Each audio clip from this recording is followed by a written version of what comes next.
So bago pa yung official launch today, lumabas na yung presyo ng X7e at marami sa inyo ang isa lang ang sigaw, overpriced. Very unfortunate lang yung timing kasi si Honor usually ang una nag-a-announce ng price adjustment sa mga phones nila. Nangyari yon sa Honor 600 series at the beginning of the year, and ito rin yung nangyari for this particular phone, and ito na ang bagong normal or new normal pagdating sa mga telepono ngayon. In any other reality, itong specs ng phone na to ng Honor X7e would only cost it around 8,000 pesos.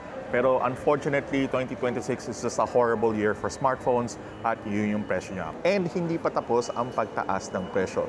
May price adjustment at the beginning of the year, may price adjustment now, at magkakaroon ulit ng isa pang price adjustment pagdating ng Pasko. Kailangan na talaga natin accept yung fact na hindi na tayo makakita ng sub 10,000 peso na smartphone katulad from last year na maganda ang specs. Ito na ang labanan ngayon. Nandito na tayo.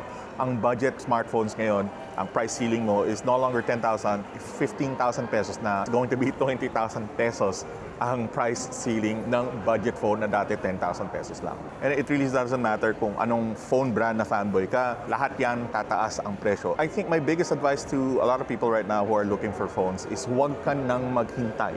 Kung meron kang konting budget or lapas lang ng konti sa budget mo yung gusto mong telepono, bilhin mo na, gawa mo ng paraan. Mag-home credit ka, mag-bank loan ka or whatever, bilhin mo na ngayon. Kasi pagdating ng Pasko, mas mahal pa yan kaysa noong simula ng taon. That's just how it is. This particular component crush is not going to stop. It is projected to run until 2027 and 2028. So matagal pa yan at mag-i-stabilize. At pagka tumaas ang presyo ng phone, hindi na yan bababa.